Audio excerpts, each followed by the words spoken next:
la yu'minu ahadukum hatta an akuna ahabba ilaihi min walidi wa waladi wa nasi ajma'in. Oleh sebab itu di kesempatan ini saya akan mengajak panjenengan semua untuk meningkatkan, dan nanti kalau bisa setiap detik, setiap jam mahabbah ini tambah, sehingga ketika kalian mendengarkan kalimat asyhadu an, ketika muadzin adzan asyhadu anna muhammadan, hati kalian bergetar karena disebutkan nama Nabi, karena mahabbahnya sangat kuat. Fana fi rasul, kalau ada istilah fana fillah, fana fi rasul juga bagian dari keimanan. Oleh sebab itu mari kita bersolat kepada Nabi baginda sallallahu alaihi wasallam, dan mudah-mudahan dengan salawat ini kita bertambah bermahabbah kepada, cinta kepada Nabi. Maka ketika membaca sholawat seakan-akan Nabi hadir. Kenapa? Karena khitabnya hadir. Jadi kita alaika, berarti Nabi ada di hadir gitu loh. Oleh sebab itu kita harus merasa bahwa Nabi hadir. Siap? Nah, mudah-mudahan Allah memberikan hati kita semakin gari, semakin subur untuk bermahabbah, rindu kepada Nabi, sehingga Allah mengizinkan kita bermimpi bertemu Nabi baginda Muhammad sallallahu alaihi wasallam. Allahumma amin. Inna Allah wa malaikatahu yusalluna 'alan nabi ya ayyuhalladzina amanu ya ayyuhalladzina amanu sallu 'alaihi wa sallimu taslima. Allahumma shalli wa sallim. Nanti saya dulu baru tadi ditirukan ya. Qul ya adzim antal adzim qad hammana hammun adzim wa kullu syai'in hammana ya hunu bismika ya azim. Qul ya azim Allah azim antal azim qad hammana hammun azim wa kullu syai'in hammana ya hunu bismika ya azim antal qadim qadimu fil azal antal latif latifun lam tazal anna azim ma qad nazal min fadihil khatabi syadid. Qul ya azim Allah azim antal azim qad hammana hammun azim wa kullu syai'in hammana ya hunu bismika ya azim. Allahumma salli wa sallim wa barik alaih. Sallallahu alaika Allah ya hadnani ya Mustafa ya Safwat Rahmani alhamdulillahi alladzi a'tani hadzal ulama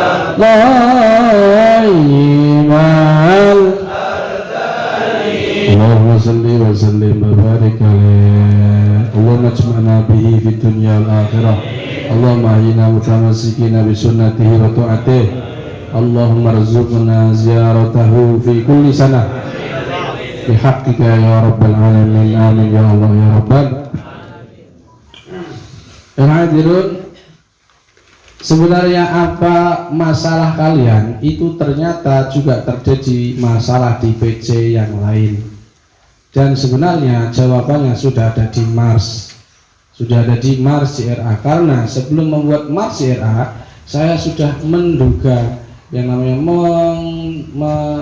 bukan tawasum, itu bukan tawasum, itu bukan tawasum tapi lebih cenderung ke perkiraan. Kan badan meteorologi kan ada badan perkiraan cuaca, ini perkiraan kasus masalahnya sama, yaitu semakin hari ruqyah masal semakin loyo. Nah, apa masalahnya? Kendu, loyo, lentur alias impoten, praktisinya semakin impoten. Jawaban menurut saya bagaimana ini? Itu tidak masalah. Jangankan kok semangat ruqyah, iman saja kadang yazid wayang. Yang jelas Allah itu Tuhannya saja bisa kendu, kadang-kadang menjadi duit, menjadi Tuhan. Kadang juga diceluk kiai dipanggil ustaz, itu menjadi Tuhan. Sanjungan menjadi Tuhan, dan macam-macam. Itu pun iman, apalagi sama. Nah, kenapa ruqyah masal sepi? Ya kita harus husnudzon. Satu, mungkin saja pasiennya sembuh, akhirnya nggak kembali, ya kan? Tapi sayangnya praktisnya kok kumat gitu. Jadi apa bahasanya, pasien sembuh praktisiku kumat. Yang kedua, kenapa ruqyah masal kendu? Karena kebanyakan dari kalian tergoda oleh namanya mahfuz mahfuz. Jadi ketika masuk di CRA itu sudah jelas untuk biar kembali modal. Ini jelas. Nanti lama-lama kelamaan ruqyah masal sepi, mau cari buhul rame gitu loh. Jadi kadang rompinya itu gak dipakai, akhirnya dipakai ketika open house tahun sekali baru dipakai, makanya masih bagus bajunya loh. Jadi saya nggak ngomong orang lain, pengurusnya dulu yang saya omongin. Nah, jadi cenderung apa praktisinya ngecer. Nah, dulu itu semangat, dan itu banyak dimanapun ada. Di Gresik ada tuh dulu semangat, sekarang menjadi mujiz kembali ada, karena nggak dianggap di PC-nya, ganti organisasi. Begitu sering. Dulu di Grobogan banyak yang masal sering, sekarang membuat yayasan sendiri. Sekarang terus kemudian dodolan menyan kayu gitu, roh aku nelpon aku jauh sepura barang, ya terus semangat apa dikirim menyan malah aku ya, Gus turun Gus ini cocokin apa nih? Saya biasa aja. Jadi dan banyak, bahkan di Surabaya temen juga sama, membuat baru ya, dan itu pengurus lama membuat baru. Nah menjadi mujiz baru. Banyak ini Jepara yang belum. Mudah-mudahan tidak. Tapi di sini makhluk taharat sampai ditakdirkan di sini datang itu tidak ada yang sia-sia. Bahkan debu yang terbang ke langit pun tidak ada yang sia-sia, diciptakan Allah.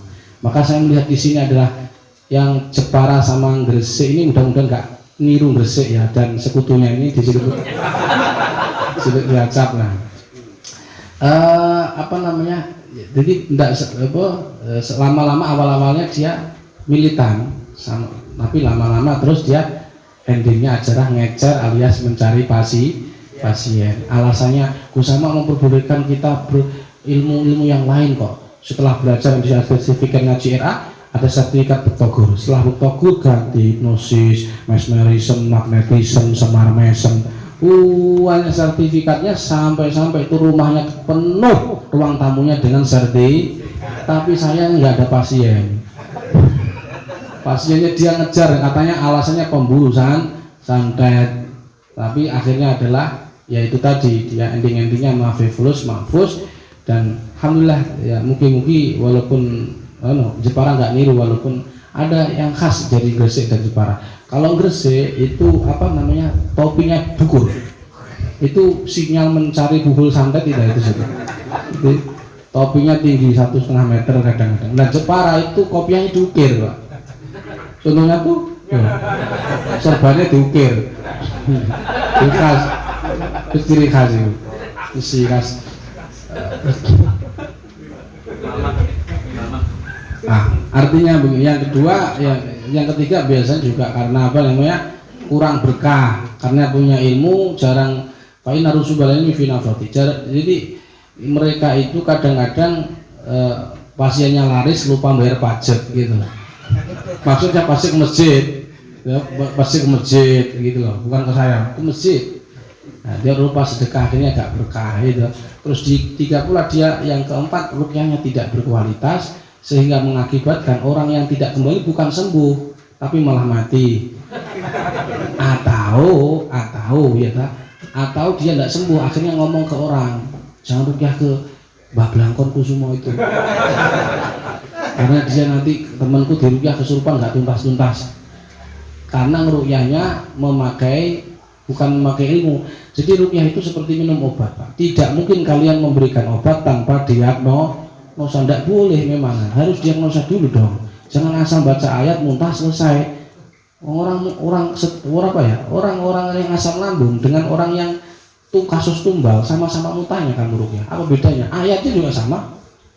Yang bedanya adalah diagnosa. Kalau salah diagnosa, ya fatal. Misalkan orang yang terkena panu, kamu suruh minum bodrek, sembuh tidak panunya? Ya kan? Nah, tidak bisa. Orang laki-laki yang kejantanannya hilang karena tidak bisa selalu angka 6, tidak siap makhlul qiyam. Iya toh? Kalau kamu suruh minum VOC, kan nggak nyambung. Kamu suruh minum bodrek, ya kan nggak nyambung. Nah, makanya mungkin saja pasienmu kapok. Misal kamu 100 ya, kamu ruqyah dia nggak tidak terakomodir, maka dia akan bercerita 100 orang itu ke 11, berarti ke 1100 orang. Ada 10 orang kamu ruqyah nggak tuntas.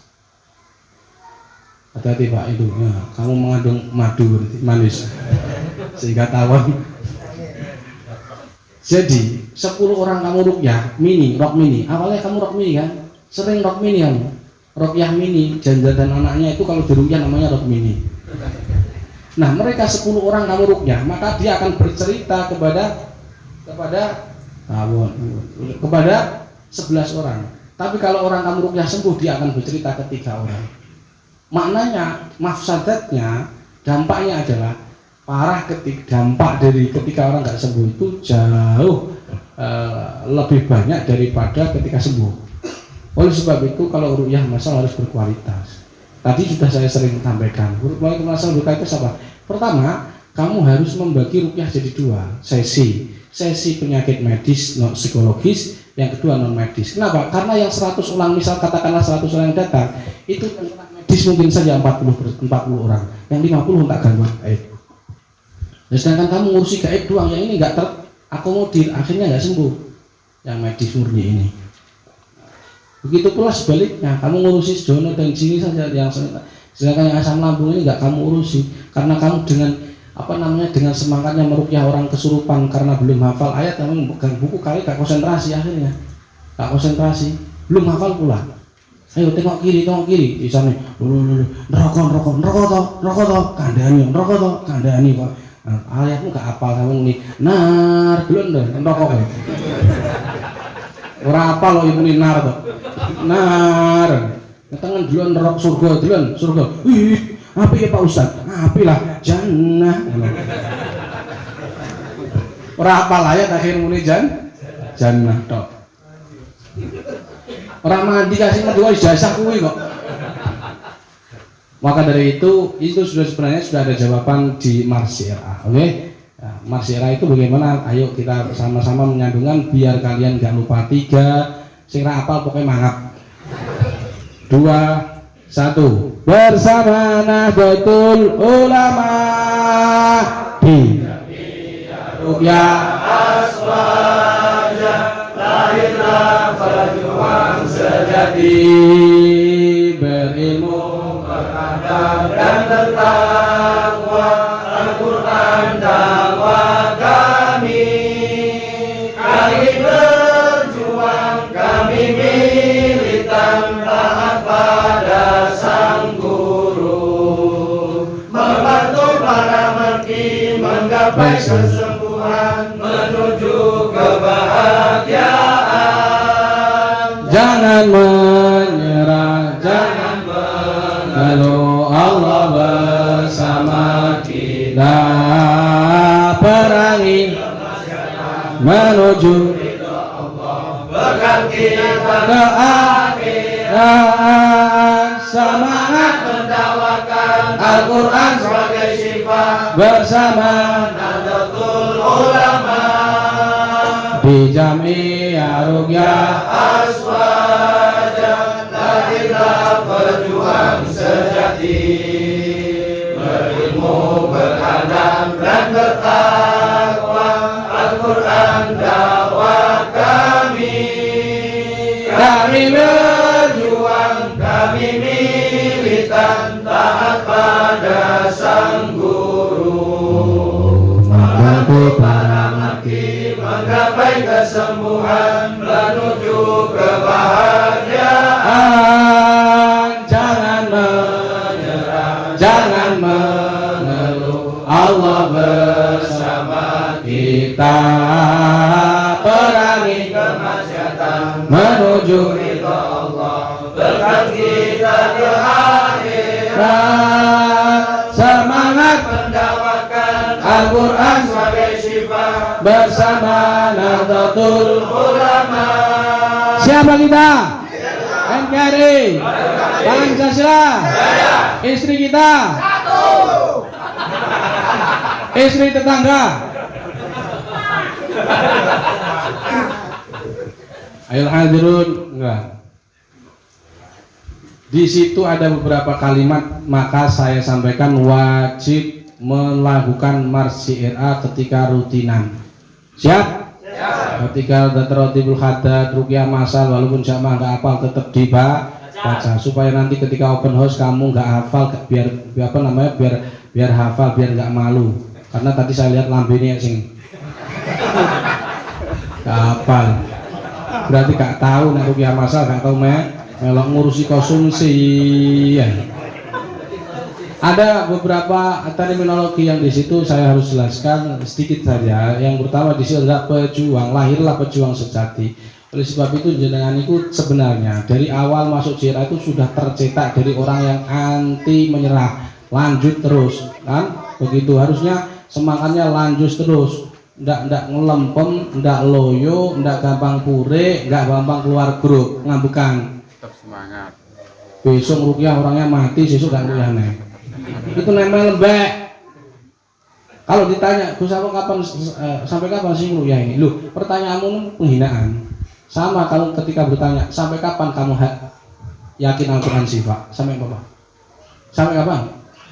Sampai kapan kamu percaya Al-Quran itu sifat? Sampai mati gitu loh. Kalau pengurus mah cuma 5 tahun kayak gresik nih Pak. Itu di YouTube-nya silakan di-subscribe, namanya ASI. Abah Sofyan Ilham. Apa Sofyan Ilham. Ini Sofyan Ulum berarti ASU. Nah ini ASI kalau singkatannya ASU.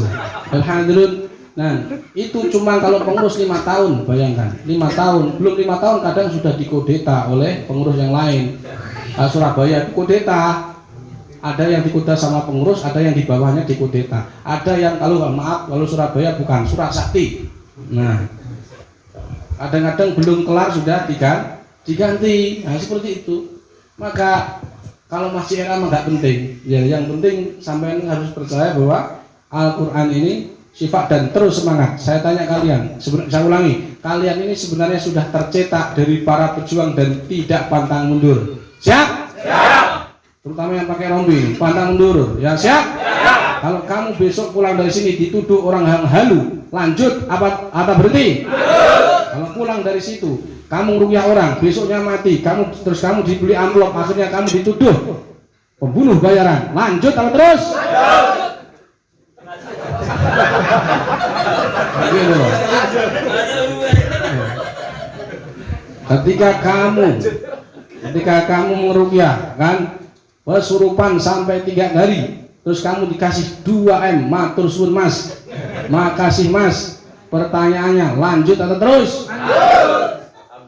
Ketika kalian rukyah massal, setelah itu kalian kecelakaan dan itu berulang selama 3 kali. Saya kok rukyah massal terus ya, tapi kok jatuh terus ya. Wes gak sampe melok-melok jerah. Itu dari para pecundang. Kalau pejuang sejati tidak boleh, lanjut terus. Kalau kalian nanti rukyah massal kok jatuh, lanjut atau berhenti? Nah, gitu loh. Siap?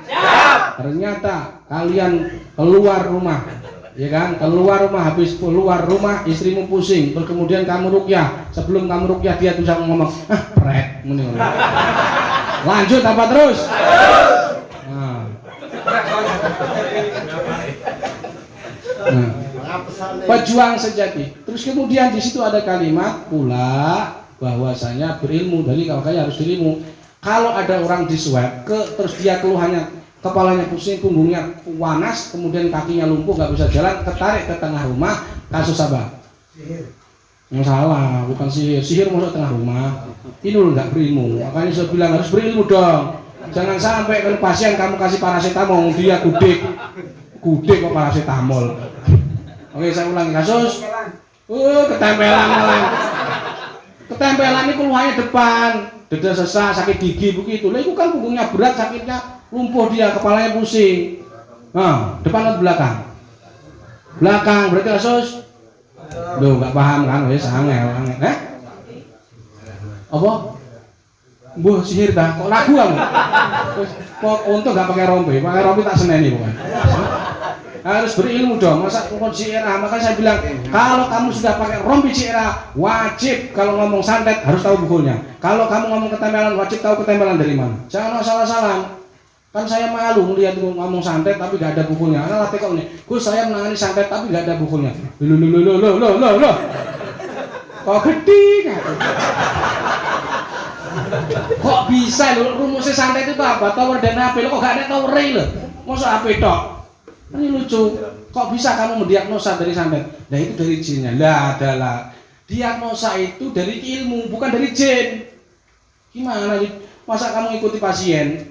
Gimana? Terus pasiennya, Pak Ustadz saya asam lambung. Terus dokternya ngomong, oh ya gitu ya, kasih asam lambung. Enggak, dari diagnosa dokter dong. Terus baru menjudge, ini asam lambung, obatnya ini, begitu. Bukan dari orang yang kesurupan. Ditanya, kamu bukulnya mana? Kamu ketempelan? Bukulnya mana? Bukul saya di sumur. Akhirnya tukang suwe nyemplung sumur, blung. Terus yang kesurupan goblok. Kenapa? Karena kita tertipu oleh jin. Sodakuka fawakadub, pendusta jin. Maka jangan sekali-kali mendiagnosa dari jin, tapi dari ilmu. Berilmu, beradab dan bertakwa ilmu. Jadi orang kalau keswab ke pojoknya rumah kiri kanan terus keluhannya belakang itu panas, kepalanya pusing, kakinya itu kram, berarti kasus pojok rumah itu pojok. Kasus apa juga? Angel. Belajar lagi. Ya, sudah pakai sorban putih loh. Kiai kok macam-macam, ono kiai tutur, kiai catur suka politik, ono kiai sembur, peruya. Lha iki malah kiai ngawur. Nah, melakar pasien. Hati-hati. Dasar gak punya kemaluan. Jadi orang itu disuwek, ketarik ke pojok-pojok rumah, keluarnya belakang itu pasti itu kasus namanya tuh apa? Pager pasti ya tahu tak? Pager itu namanya pager, dia ini namanya jin itu kalau menjaga mesti butuh bayaran yang nyawa, yaitu mesti yang salah satu mesti yang parah gitu loh. Itu berarti kasus pager senjata makan. Kalau orang di swab ya toh ternyata, dan itu setelah swab itu setelah rapid itu apa? Untuk menentukan itu penyakit medis atau non medis. Cirinya ada berapa penyakit non medis? 1. Nah, wes, ayo ini baik. Satu, mudah marah. Diingat-ingatlah, mudah. Innal ghadaba minasyaiton. Sudah jelas kok, semarah dari setan dan sekutunya. Subhanallah, ora iso dah. Terus was-was alladzi waswisu. Terus sering lupa rakaat. Sudah 3 doang ini, enggak usah ditambah-tambahi. Harus mimpi buruk, karena nggak mungkin, nggak mesti orang yang kena gangguan gaib itu mimpi buruk. 3 tok ini pasti. Korin juga pasti. Terus semuanya. Ya, setelah itu baru diswab. Nah, jelas diswab, ketarik ke gubuk. Terus dia pincang. Gitu, atau hernia misalkan. Dia ketarik ke grojokan, berarti kasus tempelan karena depan yang kena. Oke. Terus tiba-tiba ada ibu-ibu batuk-batuk diswab, ketarik ke kamarnya sendiri, kasus tempelan gitu loh.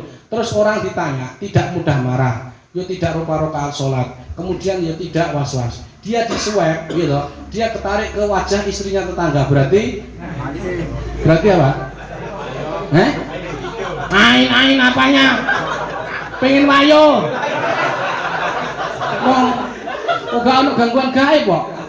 Kan tadi kan saya bilang tidak keluhannya tidak mudah marah, tidak was-was, tidak rupa rakaat sholat, berarti tidak ada gangguan gaib. Terus diswab kok. Nah, itu halusinasi juga kok. Ain toko tonggo kok. Angel. Oke, saya kira itu ya. Terus yang selanjutnya itu bersama Nahdlatul Ulama. Jadi sampai nggak usah nunggu SK-nya PNU mana sih? JRA ini ngawur. Mana SK-nya buktinya? Oh, JRA ini jelas nggak beraturan ini. Apa? Nggak ini bermasalah JRA. Jangankan JRA, NU pun juga bermasalah. Waduh ae. Enak bukan? Enak nggak PCNU sing uang mulai pengurus PW sampai PC ini gak orang bukan orang NU tapi orang Muhammadiyah, ada enggak? Ada. Di mana juga? Riau sana. Sama berjalan-jalan ke sana. Kamu ini gara-gara ngomong sira ruwet, mengira NU gak ruwet. Pengurusnya maksudnya, bukan NU ya. Pengurusnya. Kuwi tambah ruwet. Ono sing ruwet ya. Bukan terima Cilacap tok sing ruwet. Makanya kamu harus belajar di yang lebih luas lagi. Yang terpenting bagi kita aja, kita ini anaknya NU, harus melawat, melestarikan, menjaga amalia NU. Siap? Enggak perlu pengakuan juga, artinya enggak belum di SK pun jangan sedang menunggu, bergerak terus. Dulu JRA juga begitu, bergerak terus diakui, kan kita melamar, diakui. Jadi maka cukuplah SK dari Allah dan Rasul untuk menjadikan kalian semangat merupiah. Jangan nunggu SK. Banyak orang yang di SK tapi nganggur, betul? Apa yang kamu nunggu SK dari manusia? Mikir, kata lontong, iya kan? Makanya kalau kamu bisa connect ke Banser, silahkan connect ke Banser. Paganusa, silahkan connect ke Paganusa. Yang bagus menurut saya koneksi dan kalian kerjasama dengan Fataya. Rame dan itu insya Allah bermanfaat gitu loh. Karena banyak gangguan itu dari wanita gitu loh. Mereka itu lemah karena ada datang bulan gitu. Jadi makanya sering marah, jengkel, marah, gampang kena serangan juga. Makanya kalau istrimu misalkan marah-marah, gampang marah itu gampang tempelan. Tapi kalau setelah kamu rukyah dia masih marah, mengamuk, berarti itu bawaan. Bahkan itu karomah. Nah, maka kalian tetap harus konsisten, tetap menggunakan bekerja sama bersama Nahdlatul Ulama. Siap? Siap? Nah, demikian mudah-mudahan bermanfaat. Saya ulangi, mudah-mudahan majelis subhanallah ya jal hadil jami'ah rujal sunnah wal jamaah Kabupaten Gresik wa Kabupaten Surabaya wa Kabupaten Jepara wa Grobogan wa Cilacap Ngapaki ya. Mudah-mudahan jam'iyatan mubarakatan ini hanuran ya'muru bil ilmi wal hilmi wa adab hasan akhlaqil karimah wa yafadu sakina min kulli adhillatin wa bi kulli baliyah min syarril insi wa sihri wa syayatin wa min hasidin wal mu'tadin wal zalimin wal fasikin bi jahi khairil bariyal Fatihah.